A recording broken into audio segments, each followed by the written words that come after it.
নমস্কার, আমি তানিয়া। আমার ইউটিউব চ্যানেলে আপনাদের স্বাগত। আপনারা কেমন আছেন? আশা করি ভালো আছেন। তো চলুন, বেশি কিছু না বলে শুরু করা যাক আজকের ভিডিও। তো আজকে আমি একটা রান্নার রেসিপি আপনাদের সঙ্গে শেয়ার করতে চলেছি। রান্নাটা হলো মাশরুম মশালা। অনেকেই মাশরুম খেতে পছন্দ করেন না, বা অনেকেরই খুবই ফেভারিট। তো আমার খুবই ফেভারিট একটা ডিশ মাশরুম। তো আমি মাঝে মাঝেই এটা ট্রাই করি, খুবই ভালো লাগে। এটা ভাত, রুটি, পরোটা সব কিছুর সঙ্গেই পরিবেশন করতে পারবেন। তো ফার্স্টে আমাদেরকে নিয়ে নিতে হবে 3টা পেঁয়াজ। 3টা পেঁয়াজকে ভালো করে স্লাইস করে কেটে নেব। কেটে একটু বেরেস্তা মতন করে ভেজে নিতে হবে, একটু ভালো করে ভেজে নেব। আর এখানে একটু মশলা বানিয়ে নিচ্ছি।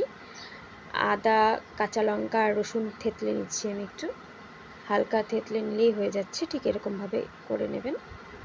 এখানে 3টা কাঁচা লঙ্কা, কিছু আদা আর রসুন নিয়ে নেওয়া হয়েছে। আর এখানে আমি কেটে নিয়ে স্লাইস করে নিয়েছি মাশরুমটা স্লাইস করে নিয়ে ভালো করে ধুয়ে জল ঝরিয়ে নিয়েছি আমি। চলুন একটা বলে নিয়ে নেওয়া যাক। আর এটা আমি এখন ম্যারিনেশন করব। তো এটার সঙ্গে দেখতেই পাচ্ছেন ঝরঝরে হয়ে গেছে জলটা ঝরে। তো চলুন ফার্স্ট ওই আদা রসুন আর লঙ্কার পেস্টটা আমি দিয়ে দিচ্ছি এর মধ্যে। এখানে আপনারা স্বাদ মতন ঝালটা ব্যবহার করবেন, যে যেরকম ঝাল খান ঠিক ততটাই এখানে লঙ্কা দেবেন। আমি এখানে 4টা লঙ্কা ইউজ করেছি। তো এরপর আমি একটু কাশ্মীরি লাল লঙ্কার গুঁড়ো দিয়ে দিচ্ছি ম্যারিনেশনের জন্য, ভালো কালার আসবে। আর সঙ্গে দিয়ে দিলাম একটু মিট মশলা। এখানে আমি ছোট চামচের 2 চামচ মিট মশলা দিয়ে দিয়েছি।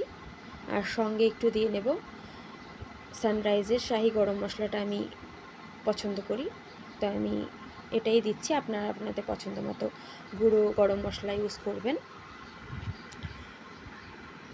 তো এটা দিয়ে দিলাম। দেন একটুখানি জিরার গুঁড়ো এখানে অ্যাড করতে হবে। এখানে সেম পরিমাণ 2 চামচ জিরার গুঁড়ো আমি অ্যাড করলাম। তারপর এটা ভালো করে মেখে নিতে হবে। আর এটার সঙ্গে আরও কিছু আমি অ্যাড করব। তো চলুন এটাকে আমি ভালো করে মেখে নেব। তো সঙ্গে আগে আর কিছু অ্যাড করব, সেটা হলো হলুদ। সামান্য পরিমাণ হলুদ দিয়ে দেব। আর স্বাদ মতো দিয়ে দিতে হবে নুন। তো চলুন প্রথমে একটু হলুদ অ্যাড করে নিচ্ছি।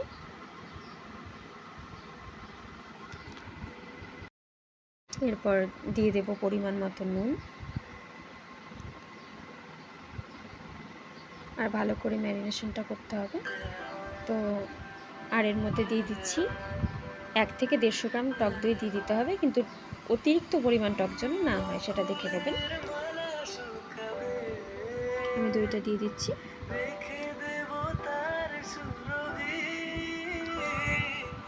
আর এর মধ্যে দিয়ে দেবো সেই বেরেস্তা পেঁয়াজটা, একটু থেতো করে নেব। ওই পেঁয়াজটা এর মধ্যে দিয়ে দিতে হবে। এই রান্নার এটাই টুইস্ট, এখানে কোনো কাঁচা পেঁয়াজ ইউজ হবে না,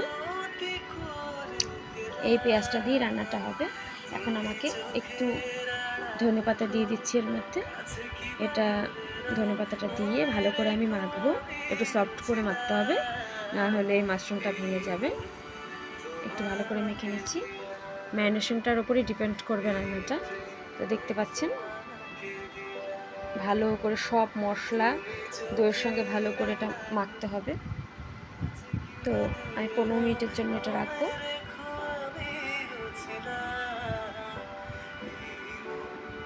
15 মিনিট আমার হয়ে গেছে। দেখুন কতটা জল বেরিয়ে গেছে। এখন আমি কড়াই একটু তেল দিয়ে দিচ্ছি। দেখুন, দেখে নিন কতটুকু তেল দিচ্ছি, ঠিক কতটা তেল দিতে হবে।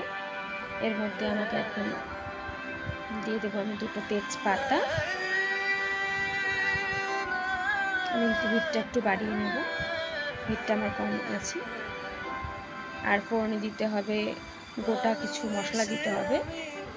তো গোটা সাদা জিরা, গোটা গরম মশলা যেমন দারচিনি, এলাচ, বড় এলাচ, এই সমস্ত কিছু আমি এখানে দেবো। সাদা জিরা দিতে হবে। এই হিটটা বাড়িয়ে নিচ্ছি।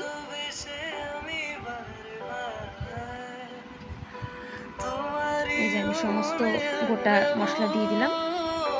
একটু হালকা করে ফ্রাই করে নিতে হবে, হালকা একটু কালারটা চেঞ্জ হবে জাস্ট।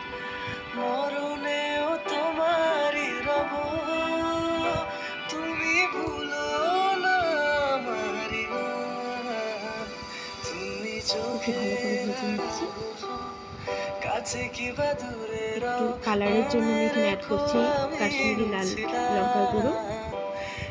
যেহেতু রেসিপিটা মাশরুম মশালা, তাই এখানে একটু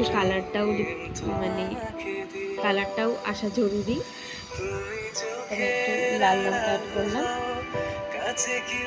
এখন আমি ম্যারিনেশন করা সেই মাশরুমটা এখানে দিয়ে দেবো। আর এখন আমাদের হিটটা হবে পুরো হাই ফ্লেম হবে, হাই ফ্লেমে রান্না করতে হবে এটা। আর এটাতে কোনো রকম জল ইউজ হবে না। এই ম্যারিনেশনে যতটুকু জল আছে এটা দিয়েই এটা সিদ্ধ হয়ে যাবে, ভালো করে কুক হয়ে যাবে। তো আমি একটু নিয়ে নিচ্ছি।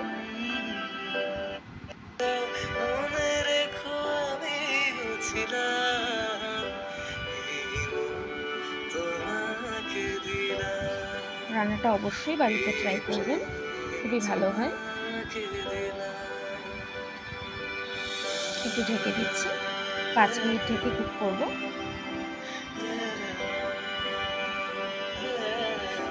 আমার চ্যানেলে যদি নতুন এসে থাকেন অবশ্যই সাবস্ক্রাইব করে দেবেন, একটু সাপোর্ট করবেন।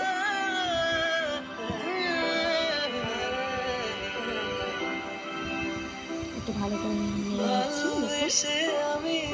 দেখুন আমাদের কুক হয়ে গেছে অলমোস্ট।